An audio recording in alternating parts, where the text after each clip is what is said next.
ଜଣେ ବ୍ୟକ୍ତି ସବୁ ସମୟରେ ବିଷଣ୍ଣ ରହୁଥିଲେ। ଅପ୍ରସନ୍ନ ରହିବାର କାରଣ ଥିଲା ନିଜକୁ ଦୁନିଆର ସବୁଠାରୁ ଦୁଃଖୀ ବ୍ୟକ୍ତି ବୋଲି ଭାବୁଥିଲେ।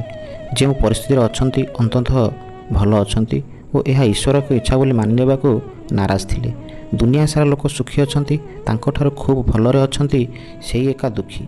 ଏହା ଭାବି ପରମାତ୍ମାକୁ ପ୍ରାର୍ଥନା କରୁଥିଲେ, ଭଗବାନ, ମୋ ବ୍ୟତୀତ ସମସ୍ତେ ସୁଖରେ ଥିବା ମୁଁ ଦେଖିପାରୁଛି। ମୁଁ ଏଇଆ କହୁନାହିଁ ଯେ ମୋତେ ଦୁଃଖ ଦିଅ ନାହିଁ, ହେଲେ ଏ ବଡ଼ ଦୁଃଖ ବଳି ପଡ଼ିଲାଣି।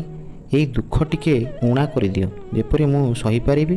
ହଁ, ଯଦି ପାରୁଛ କୃପା କରି ମୋର ଏହି ଭରା ଦୁଃଖ ରାଶିକୁ ଆଉ କାହାକୁ ଦେଇ ତାଠାରୁ କିଛି ଊଣା ଦୁଃଖ ମୋତେ ଦିଅନ୍ତୁ। ଏହିଭଳି ପ୍ରାର୍ଥନା କରି ରାତିରେ ଶୋଇଥିବା ବେଳେ ସ୍ୱପ୍ନ ଦେଖିଲେ ଏକ ବଡ଼ କୋଠରୀ ସାରା ଗୋଟିଏ ଲେଖା ଖମ୍ବ ପୋତା ହୋଇଅଛି।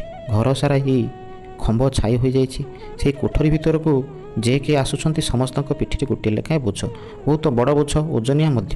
ତେଣୁ ପ୍ରତ୍ୟେକ କୋଠରୀରେ ପ୍ରବେଶ କଲା ମାତ୍ରେ ଖୁବ୍ ବ୍ୟଗ୍ର ହୋଇ ସେହି ଖୁଣ୍ଟିରେ ବୋଝକୁ ଟଙ୍ଗାଇ ଦେଇ ତଳେ ବସି ପଡ଼ି ଥକା ମାରୁଛନ୍ତି। ସେହି ବୋଝ ଭିତରେ ବ୍ୟତିବ୍ୟସ୍ତ ବୋଲି ସେମାନଙ୍କର ଶାନ୍ତକ୍ଲାନ୍ତ ଚେହେରାକୁ ଜଣାପଡ଼ୁଥାଏ।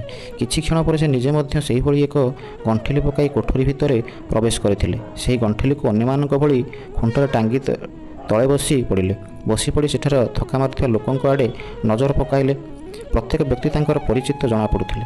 ଖୁଣ୍ଟରେ ଟଙ୍ଗା ହୋଇଥିବା ଗଣ୍ଠିଲି ଗୁଡ଼ିକ ପ୍ରାୟ ସମାନ ଆକାରରେ ଥିବା ଲକ୍ଷ୍ୟ କରିଥିଲେ। କିଛି କ୍ଷଣ ପରେ ସେ ଜଣେ କହୁଥିବାର ଶୁଣିପାରିଲେ, ଯେଉଁମାନେ ଚାହୁଁଛନ୍ତି ଆପଣା ଆପଣା ଗଣ୍ଠିଲି ବଦଳାଇ ପାରନ୍ତି, ଯାହା ଏକ ଏକ କରି ଗଣ୍ଠିଲି ଉଠାଇ ଏଠାରୁ ବାହାରି ଯାଅ, ଢେର ସମୟ ବିଶ୍ରାମ ନେଲଣି।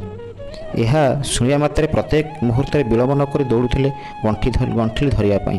ହେଲେ କେହି ଏହି ଗଣ୍ଠିଲି ବଦଳ କରିନଥିଲେ। ନିଜ ନିଜ ଗଣ୍ଠିଲି ହିଁ ଧରିଥିଲେ। ଏହି ଭୟରେ କାଳେ ଗଣ୍ଠିଲି ବଦଳ କଲେ ଏହା ଅଧିକ ଓଜନିଆ ହୋଇଥିବ, କେହି ଜଣେ ବି ଅନ୍ୟର ଗଣ୍ଠିଲିରେ ହାତ ଲଗାଇ ନଥିଲେ। ଠିକ୍ ଏହି ସମୟରେ ସେହି ବ୍ୟକ୍ତିର ନିଦ ଭାଙ୍ଗି ଯାଇଥିଲା। ସ୍ୱପ୍ନର ମର୍ମ ସେ ବୁଝିପାରିଥିଲେ, ଉପଲବ୍ଧି କରିଥିଲେ ଚିରନ୍ତନ ସତ୍ୟ।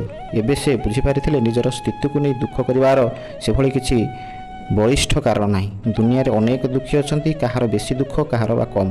ହେଲେ ଏହିଭଳି ଜଣେ ବ୍ୟକ୍ତି ନାହାନ୍ତି ଯେ ଦୁଃଖୀ ନୁହନ୍ତି। ସୁଖ ଆଶା କରିବା ପରିବର୍ତ୍ତେ ଦୁଃଖ ସହିତ ସଂଘର୍ଷ କରି ଚଳିବାକୁ ଆପଣେଇ ନେଇଥିଲେ।